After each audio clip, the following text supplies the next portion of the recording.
13 years ago, Michael threw a copy of the divorce papers at me and said, "I've sold the house because I'm moving in with her." At that time, I couldn't quite grasp what he meant. "So, Emily, the divorce is already final. Just take Kevin and get out already," he told me. Those words have stayed with me. I was surprised by Kevin's words when he returned from a job interview at a company. I asked the HR interviewer, "Does your company condone affairs?" The smile that spread across his face was unlike anything I'd seen before. Apparently, the interviewer denied it. So I continued, "That's strange. Then why are you sitting there?" Indeed, the interviewer was my ex-husband, Michael. "My name is Emily, I'm 48 years old. I work at a call center for an insurance company. It's just Kevin and me in the family. We were abandoned by Michael 13 years ago. I met Michael when I was 20. I had just graduated high school and got a job as an office worker at a subsidiary of a pharmaceutical company. That's when I met Michael, who was 27 at the time and had been transferred from the main office. He seemed interested in me for some reason and started asking me out to dinner. I had just become old enough to drink. I was definitely thrilled to be asked out by an elite from the main office. After a few such occasions, we started dating and I ended up pregnant. I was shaken. I thought he would be angry and break up with me. But then, Michael proposed marriage. When we went to greet my parents, he even told my father, who was still alive at the time, "I'll make your daughter happy."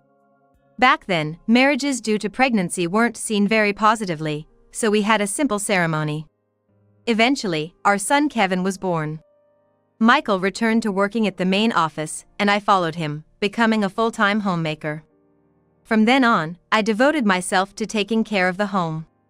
When Kevin started elementary school, we bought a house with some help from Michael's family. I thought I was living a happy life.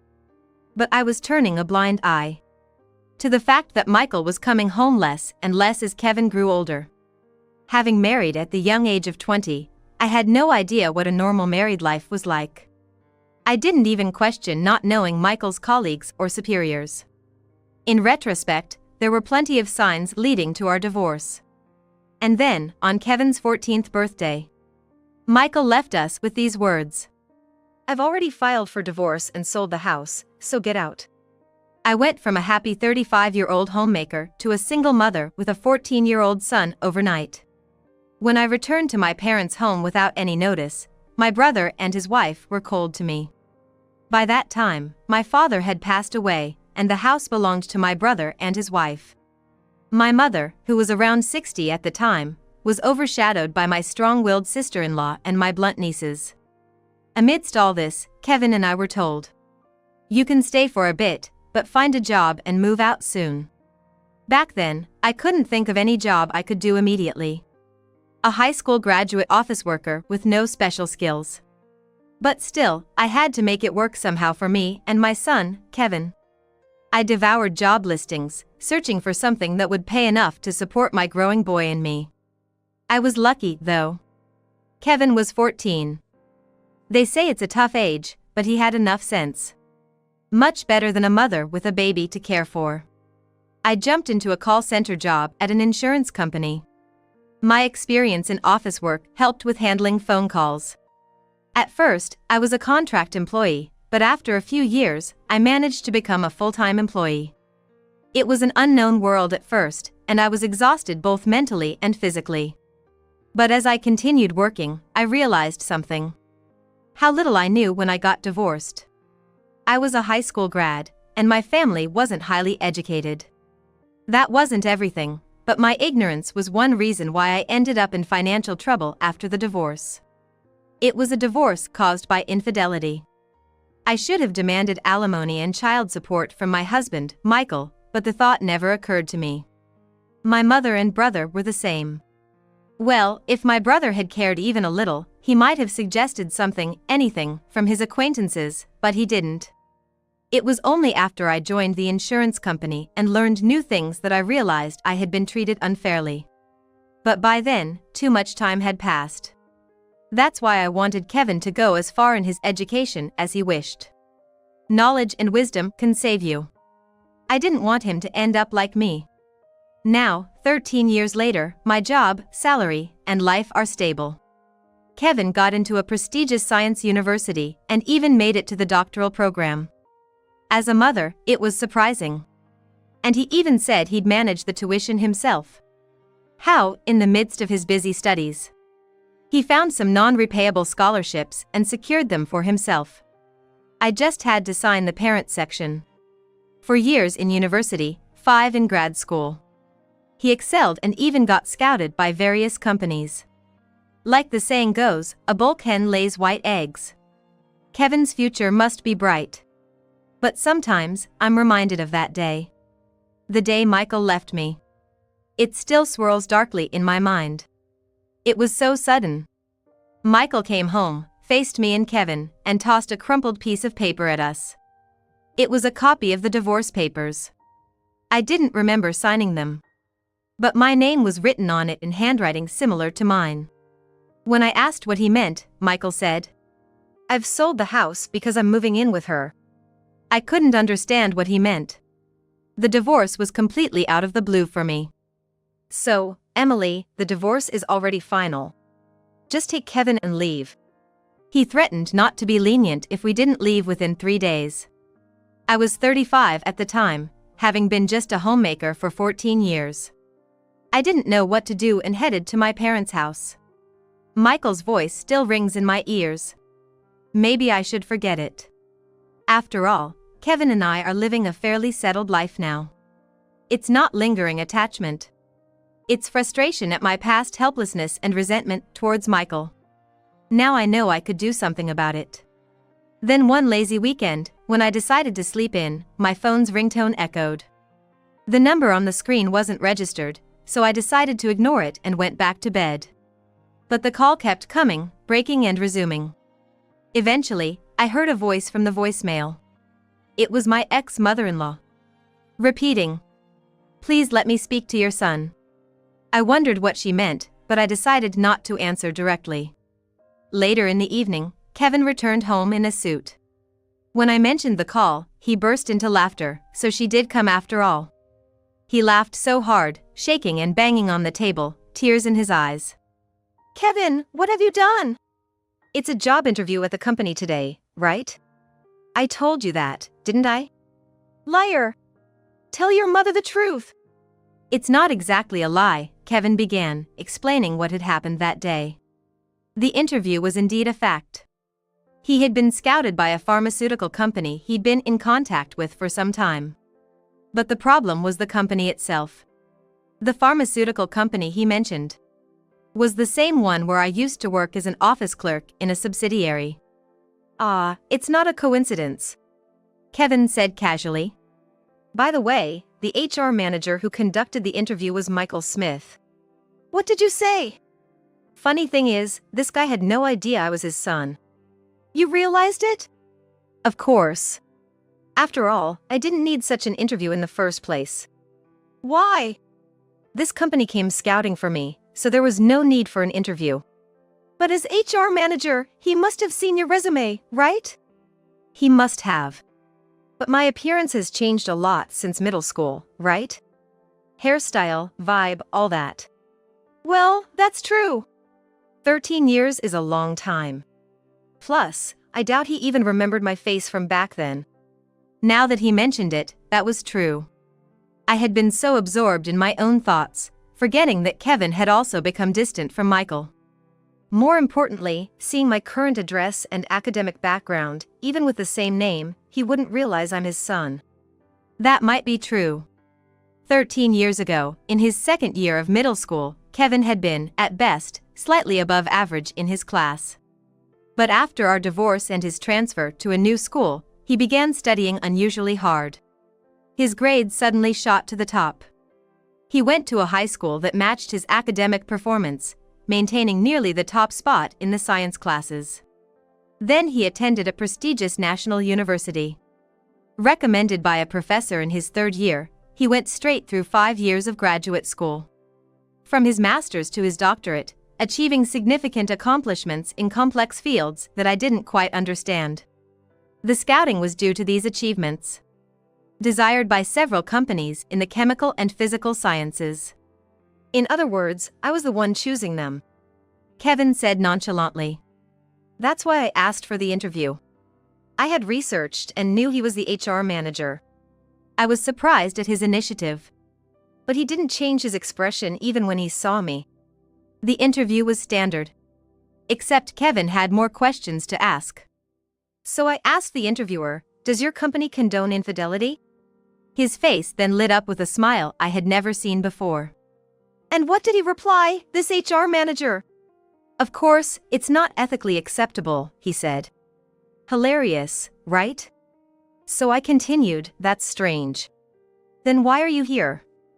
His face instantly froze. Kevin couldn't stop laughing. Then, thankfully, the executive next to him asked me what I meant by that. That's when I pulled this out. He said, showing a crumpled piece of paper. It was a copy of the divorce papers Michael had thrown at me. This is a copy of the divorce papers my mother was tricked into submitting by this man. What does your company think of this? You kept that copy all this time. I thought I had thrown it away. In fact, I was sure I had. I didn't want to see it. I thought I had to throw everything away and leave. Yeah, I picked it up after you threw it away. That's why it's all wrinkled like this, kept in a clear file. I thought it should never be lost. Why? Because this is evidence of what he did to you and of forging a private document. Oh! That's not all. There's forgery of private documents, and, well, other things. Plus, the divorce papers themselves were invalid at that time, so if he married another woman, it would be bigamy. Bigamy? I'm not an expert, so I asked a friend from the law department at university about it, whether this could be a crime. A crime? Yeah. A clear crime. So I told them right there, isn't this forgery of a private document? I gave a copy of the copy to the executive. I see. The original of the copy is here, so a copy of the copy. But with my fingerprints on the copy, I'm not handing over the actual evidence. And guess what he did next? What happened then? Suddenly, he stood up and shouted, "You're treating your father like a criminal." And then, he kept insisting to the executive that what I was saying was a blatant lie, a misunderstanding. Huh? I couldn't help but feel amused. What was that man thinking? But you've got to give it to the executive. He seemed to understand what I was getting at. He turned the questions towards him. You know, there's a hierarchy in companies, right? I guess he was aiming for the executive's position. It seemed like the executive was assessing his character. First, he kicked him out of the room, then turned to me and said, "Did you ask for this interview not for a job, but for this?" Yeah, I did apologize. I'm truly grateful for the scouting from your company. It's a very attractive company. But I wondered, what if it's an unethical company that would just keep a person like him? Bold as brass. I couldn't believe he could say that so smoothly in an interview. The executive was really a great person. Whether or not I join, he thanked me for letting him know. He mentioned when Dad remarried after the divorce, he wondered why Dad chose a much younger woman. And he remembered you, Mom. Really? Yeah. You said our wedding was small scale, right? The executive was there as one of the few guests, as a supervisor back then. That's so. But he said that Dad had been telling everyone around him that he was the one cheated on, but he didn't ask for alimony and just divorced. However, the executive had his doubts about why Dad didn't take custody of me. He guessed it might be me from the photo and the name. What? At that time, you didn't have the knowledge to fight back, so we were thrown out. That's true. I'm so sorry. If it were now, I'd definitely fight with a lawyer, but back then, It's okay. I know you were a full-time homemaker before being suddenly thrown out and had to start working to raise me. Mom, I don't remember much about Dad. He was always gone, maybe working, maybe not. Yes, Michael was hardly ever home back then. Perhaps marrying me was a mistake for him in the first place. He rarely took me to his family's home. Only during holidays, and when we went, I was just made to help in the kitchen. And otherwise, we just missed each other with his work. He said he bought a house, but he decided it, and suddenly we were living there. I realized in elementary school that our family was different. So I acted out a bit back then. What? You did? Yeah, an early case of teenage rebellion. So right when I entered middle school, I sensed there was another woman. What are you saying? I didn't tell you because I thought it would make you sad. But I regretted not speaking up, especially when he threw the divorce papers at you and told you to leave. His voice was strained. I had never heard Kevin speak like that before. Mom, I decided I needed a weapon that would make me indispensable. A weapon? Something that would let me eventually hold him accountable for what he did. Then Kevin said, I hate to say it, but I took your situation as a lesson on what not to do. A lesson? Yeah, maybe. He easily discarded you, and nobody could oppose it because you and your family didn't have the knowledge to fight back. To be honest, I'm also angry at your brothers. You're not going to, your uncles? No, too much hassle. But even if I get a good job and succeed, I'll never associate with them. Oh, except Grandma. Really? I felt a bit relieved. Yeah. Because Grandma remembered your situation and repeatedly told me she was sorry. When did she tell you this? After I entered university. My cousins from your brother's side were acting flirty because I was in that university, which was annoying. I was shocked. I had no idea my nieces behaved like that. Hey Mom, what if we took Grandma in? What? She's always been sorry towards you. It seems painful watching her have to be careful around my aunt and them. Thank you. After we finished talking, I brought up something that had been on my mind. By the way, I've been getting a lot of calls from unknown numbers lately. Let me see, Kevin said, taking my phone. Oh, this. It's his family's number. The executive told me. Kevin said dismissively. Then he called them and put it on speaker mode. Hello? Hello, is that Kevin? It was my ex-mother-in-law's voice on the other end. Kevin muttered under his breath about her calling him by his first name. Yes, I heard from your father. You went all the way to a doctoral program at that university, and you're getting company offers. To think that a young man born to that woman turned out so well.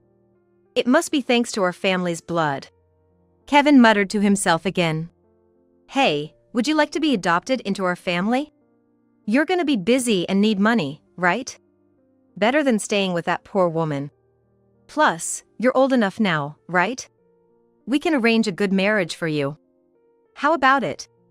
Sounds good, right? Kevin, are you listening? I apologize for being such a woman. I spoke coldly into the phone. By the way, did you think I had cheated? Well, that's... Oh, I see. It's not true. In that case, Kevin says he won't hold back. Let me pass the phone to him. Long time no see. I was surprised to hear from the company executive that my mom was accused of cheating. So, you were part of it too? No, we were deceived by Michael.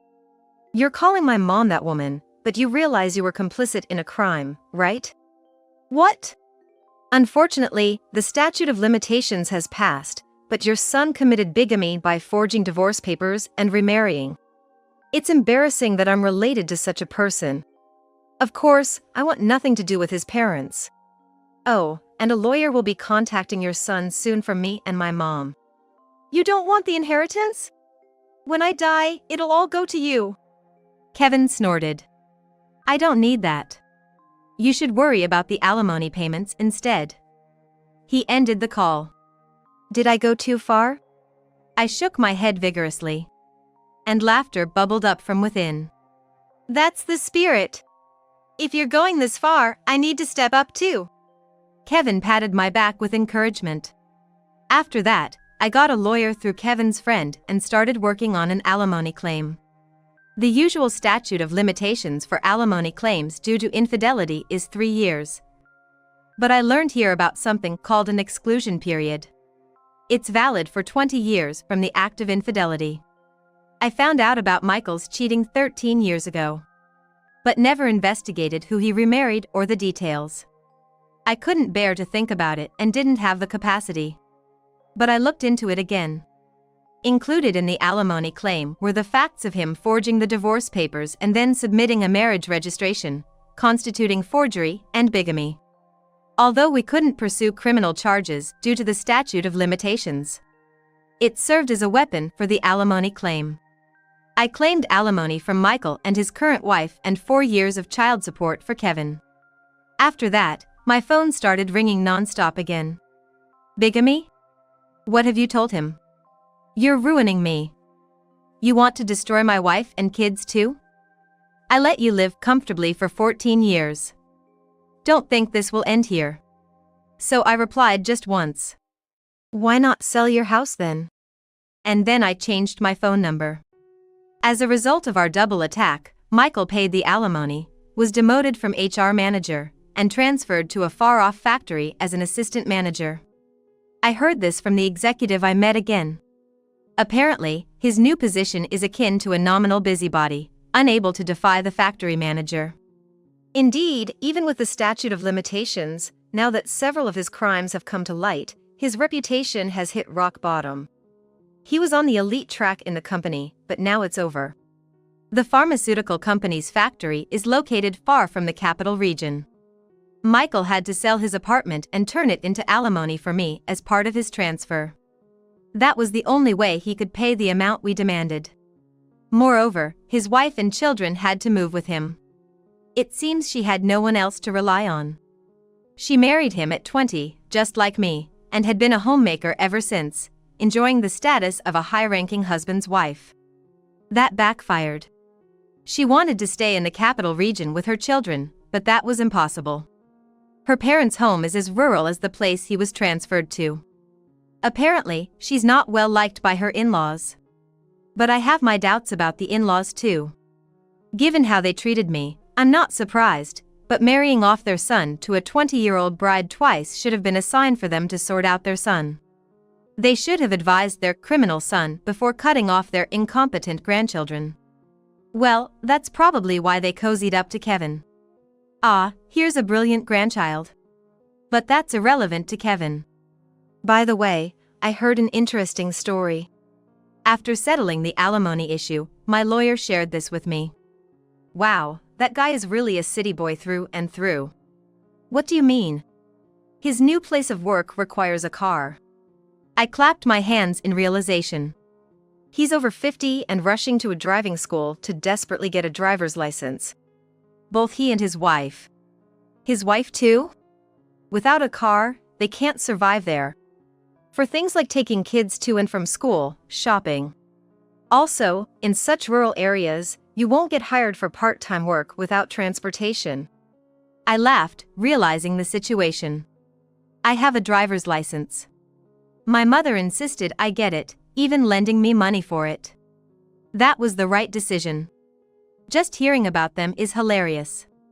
A proud former elite over 50, chased by mundane tasks, learning the hard reality of getting a license from strict driving instructors. And the following spring, Kevin entered a training institute of another company, finally able to focus solely on his research, enjoying every day. Revenge is over. Now it's time for fun, for my youth.